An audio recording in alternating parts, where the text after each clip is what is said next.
আপনারা শুনছেন হুমায়ূন আহমেদের আশাবরী পর্ব ৮ শেষ পর্ব। ভাইয়া মারা গেল ১৯ দিনের দিন। সে কোমায় চলে গিয়েছিল। শেষের ৫ দিন আশেপাশের জগৎ সম্পর্কে তার কোনো ধারণা ছিল না। মৃত্যুর আগে আগে পূর্ণ জ্ঞান ফিরে পেল। দুলু আপাকে দেখে বিস্মিত হয়ে বলল, আরে দুলু, তুমি তুমি এখানে কি করছো? দুলু আপা সবাইকে অগ্রাহ্য করে কাছে এগিয়ে গেলেন। ভাইয়ার হাত ধরে বিছানার কাছে বসলেন। ভাইয়া অস্বস্তি এবং লজ্জায় এতটুকু হয়ে গেল। সে তাকাতে লাগলো আমাদের দিকে। একটু চেষ্টাও করলো হাত ছাড়িয়ে নিতে। তার কিছুক্ষণ পর ভাইয়ার মৃত্যু হলো। আমি ঘর থেকে বের হয়ে এলাম। বারান্দায় সানগ্লাস পরা ছেলেটা একা একা দাঁড়িয়ে। তার চোখে আজ সানগ্লাস নেই। সে কাঁদছে। ময়লা রুমালে ক্রমাগত চোখ মুছছে। পৃথিবীর সর্বশ্রেষ্ঠ মানুষ আমার ভাই, ফানি ম্যান, আজ মারা গেছে। সে তো কাঁদবেই। সে সে একা কেন? সমস্ত পৃথিবীর মানুষকে আজ চিৎকার করে কাঁদতে হবে। শুধু আমি কাঁদব না। আমি কিছুতেই কাঁদব না। আমি রাস্তায় রাস্তায় সুখী মেয়ের মতো ঘুরে বেড়াবো। ভাইয়ার ঘর থেকে বের হয়েই দেখি বারান্দায় রেলিং ধরে আভা দাঁড়িয়ে আছে। আপা তাকে খবর দিয়ে এনেছে। সে ঘরে ঢুকেনি, দাঁড়িয়ে আছে বারান্দায়।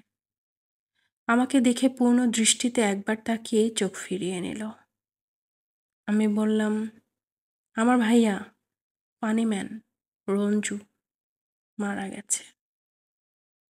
আভা কিছুই বলল না, ঘরে ঢুকলো না বা উকি দিয়ে দেখলও না। ক্লান্ত পায়ে হাসপাতালের লম্বা করিডোর দিয়ে হেঁটে যেতে লাগলো। আভার গায়ে আকাশি রঙের শাড়ি। এই শাড়ি সে ইচ্ছা করেই পরে এসেছে। কে জানে, কোনো এক উপলক্ষে এই নীল শাড়ি হয়তো সেই আভাকে কিনে দিয়েছে। এই পৃথিবী পরম রহস্যময়।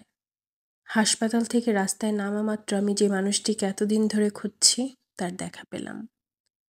তিনি প্রথম দিনের মতো রিকশা করে ফিরছেন, হাতে বাজারের ব্যাগ। আমি ছুটে গিয়ে বললাম, কেমন আছেন? তিনি বিস্মিত গলায় বললেন, চিনতে পারছি না তো। কে? চিনতে পারছেন না? না। কে তুমি? ওগে নকি দেশোকা। ভদ্রলোক অবাক হয়ে বললে, এর মানে? আমি শান্ত গলায় বললাম, এটা জাপানি ভাষা, আপনি বুঝবেন না। ভদ্রলোক রিকশা থামিয়েছেন। আমি এগিয়ে যাচ্ছি। প্রতি মুহূর্তেই অপেক্ষা করছি তিনি পেছন থেকে কোমল গলায় ডেকে উঠবেন, রেনু, এই রেনু।